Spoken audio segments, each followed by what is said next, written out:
Di tengah ancaman kanker serviks yang menghantui para perempuan, pap smear sebagai pemeriksaan untuk deteksi dini harusnya rutin dilakukan. Tetapi, masih banyak perempuan yang tidak peduli dengan pap smear. Jadi pap smear itu adalah sebuah pemeriksaan deteksi dini untuk kanker serviks. Dilakukan pada perempuan yang sudah menikah atau sudah berhubungan seksual. Harus rutin dilakukan sebaiknya setiap tahun. Tujuannya tadi untuk kita deteksi dini ada nggak sih kanker serviks? Karena semua perempuan beresiko kena kanker serviks. Lalu, seperti apa sebenarnya pap smear dan kapan pap smear harus dilakukan serta berapa biayanya? Cara pap smear itu sebenarnya caranya mudah sekali. Jadi itu waktunya juga nggak lama, nggak harus perjanjian, nggak harus puasa, nggak usah macam-macam. Yang penting nggak lagi hamil, udah itu aja. Kalau bidan pasti bisa mengerjakan. Jadi di puskesmas bisa IVA kalau di puskesmas, kalau di Yayasan Kanker Indonesia DKI Jakarta itu bisa di klinik kita di Sunter, Jakarta Utara kita ada kliniknya, itu bisa pap smear, gratis juga. Bisa juga kalau datang ke rumah sakit pasti bisa, ke klinik-klinik, biasa ke bidan-bidan juga pasti bisa. Jadi banyak kok tempatnya sebenarnya. Kalau di puskesmas untuk IVA setahu saya gratis ya. Kalau puskesmas untuk program IVA karena program nasional itu gratis. Kalau pap smear di Yayasan Kanker Indonesia DKI Jakarta Sunter itu juga bisa gratis. Pada dasarnya, prosedur pap smear cenderung sederhana, cepat, dan tidak menimbulkan rasa sakit. Semua tergantung pada bagaimana kondisi fisik dan psikis saat pemeriksaan.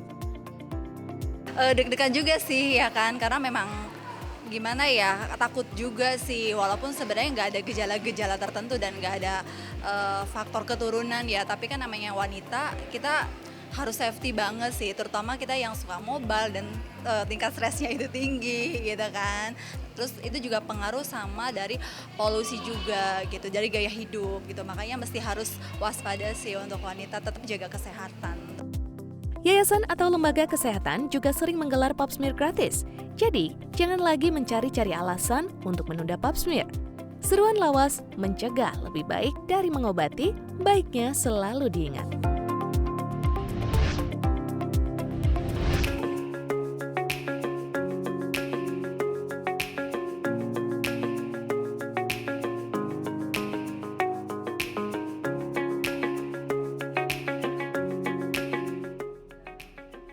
Penyakit kanker merupakan penyakit kronis yang perlu dikenal sejak dini. Penyakit ini disebabkan akumulasi dari pola hidup seseorang setiap harinya. Kanker bisa menimpa siapa saja dan pada usia berapapun. Tapi pada intinya 90-95% kanker itu lebih diakibatkan oleh faktor eksternal, gaya hidup gitu. Sedangkan yang selebihnya yang kecil itu 10 sampai dengan 15% lebih pada faktor genetika. Jadi kalau sudah faktor genetika memang bisa terkena kepada anak-anak yang masih kecil. Tetapi pada umumnya mayoritas 90 sampai 95% dikarenakan faktor lingkungan ya. Tadi seperti lingkungan, gaya hidup kita, makan makanan yang tidak sehat. Salah satu cara yang bisa Anda lakukan untuk mencegah munculnya kanker, yaitu mengubah gaya hidup yang lebih sehat dengan mengonsumsi makanan yang lebih sehat pula.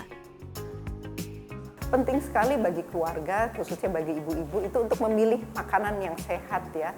Jangan milih makanan yang sudah diproses gitu ya, karena itu sudah kurang sehat. Sebaiknya kalau daging ayam, daging ikan, itu juga dimasak yang fresh, yang segar langsung dimasak. Jangan sering menyimpan makanan terlalu lama, apalagi kalau sudah beberapa hari di dalam kulkas, kadang-kadang bisa menimbulkan jamur. Nah itu sangat berbahaya. Jadi ibu-ibu juga harus tahu cara memasak yang sehat. Kalau daging itu jangan sampai gosong. Makanan yang digoreng atau populer disebut gorengan juga menghasilkan zat pemicu kanker atau karsinogenik dengan nama akrilamida.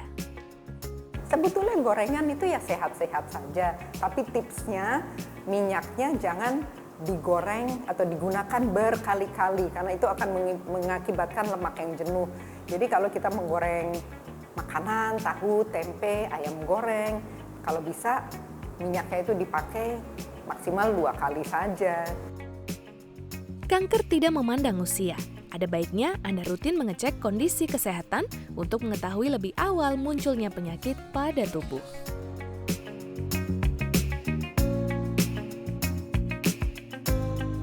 Penyebab anak stunting itu multifaktor.